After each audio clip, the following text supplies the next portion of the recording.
Workaway pays for all their own costs, such as their own flights. Workawayers will also have to pay if they hire a car. Workawayers should, however, note that the Workaway site states that workawayers are volunteers and therefore are not to be asked to nor partake in any work that is for a business or provides income for the host, e.g., such as doing any hotel type work, cooking for any paying guests, cleaning bed and breakfast accommodation, growing or picking crops that are being sold, etc. If any of the above work is required by the host must state that it is a paid work placement and a workaway must be paid more than the minimum working wage per hour of that country. Some hosts have already been removed from the site as they have been reported by workawayers asked to do any of these kinds of jobs or anything else that relates to a host receiving income or towards their business. The workaway must report hosts to the workaway site as this is a strict policy of the site. At the end of a workaway stay, a workaway is to go back on the site and write a review about their stay and the host. A host also writes a review about the workaway, including what type of work they did. If a workaway asks to stay at multiple placements before choosing which one to attend, but doesn't inform all the other hosts they will not be coming, a potential host not informed must also write this as a comment on the workaway's review area if they have not been informed that the placement was not required. The accommodation. Workawayers should be certain to read and understand everything in the host description. They can easily translate the page into their language or ask any questions directly to the host, always only using the chat on the actual Workaway site page. This is one reason the workawayers and hosts have to fill in the part on the site as to what languages both speak and to what level, e.g. fluent or beginner, to show understanding. A host should be sure to include such information as, for example, if living off-grid, and state exactly what that means, such as solar system in place, meaning maybe no power first thing in the morning, or if bad weather, or maybe they may have cold showers, or cold water, or limited internet, or a compost toilet, and explain what exactly that entails with your system. What plug system do you have? 3-pin, 2-pin, and if you provide an adapter, what facilities are or are not included, e.g. use of your kitchen or your washing machine, etc. Also state what else you provide or they need to bring, such as working boots, working gloves, own towels, toiletries, washing powder for their clothes. The length of stay is negotiable as well. It's totally negotiable between the host and the workawayer. The host description can state, for example, the minimum and or maximum length of stay, but this can be negotiable or can be extended during the stay if mutually agreed. On my site, I do state that the placement can be stopped at any time if any of my rules are contravened in any way. One of the workaway policy rules regarding meals is that hosts do not need to provide food for the workawayers or cook for them if they are doing 3 hours or less per day. I find if they buy and cook their own food themselves, this covers you completely for their own dietary needs. It also does not restrict their free time, such as waiting in for your meal times or cleaning up after others. Of course, you can select arranged days that you do want to eat together for meals or barbecues, or maybe cook for each other to show meals from each of your different countries.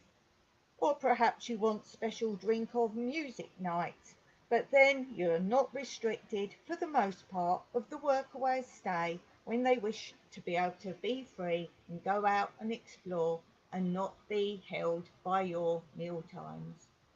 Although the site is called Workaway, and I speak of workers and working hours, remember that they are not employees, they are volunteers. That being said, remember as a host, you are not catering for paying guests on their holiday. A great example of this is our situation. We have 3 different Airbnbs on our property. For example, we cannot therefore offer our workawayers more than we offer paying guests, which is why, for example, we do not provide food for workawayers or access to facilities such as our washing machine or use of the swimming pool.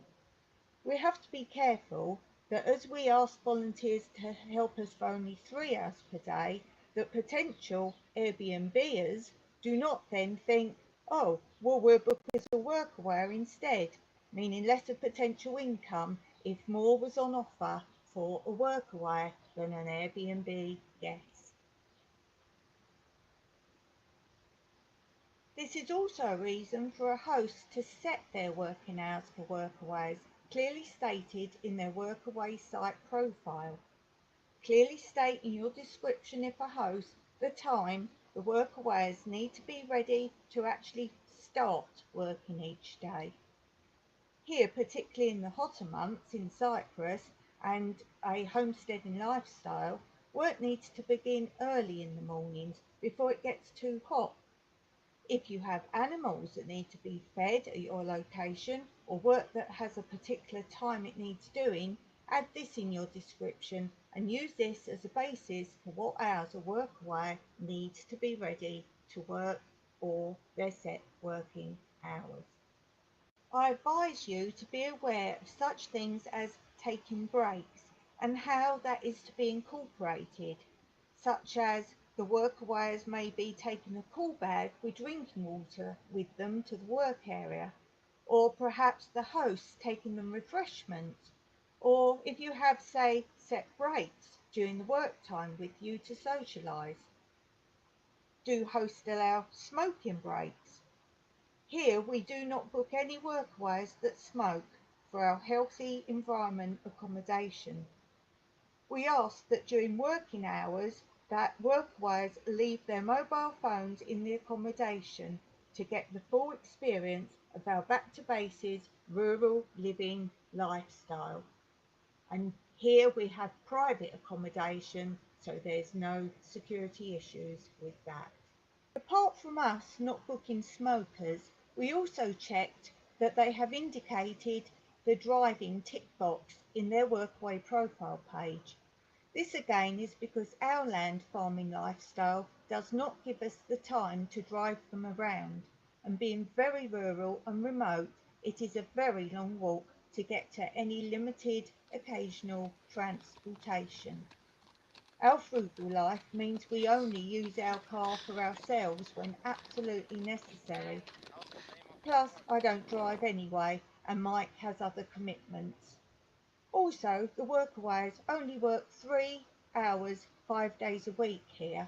They surely will need a car to explore all Cyprus has to offer, as workaway is mostly about a cultural exchange and them being able to see different parts of the world while staying with local hosts, experiencing local lifestyles.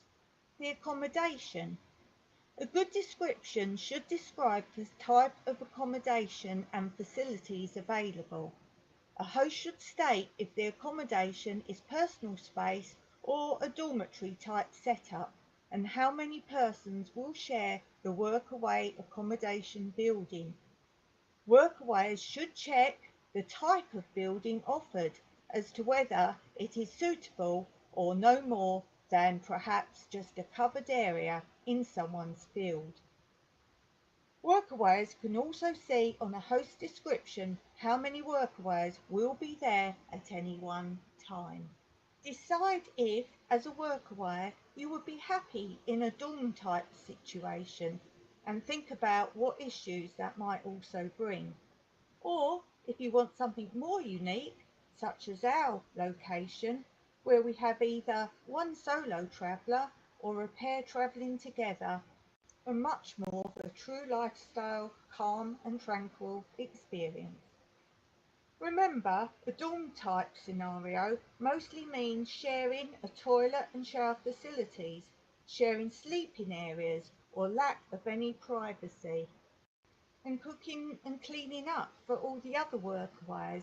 And as previously mentioned, the cooking and cleaning is in addition to the workaways' working hours, with the evening meal not then giving you time to go out and explore.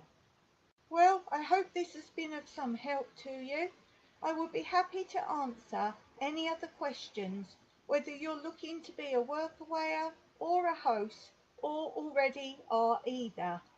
Do check out our workaway location in rural Cyprus.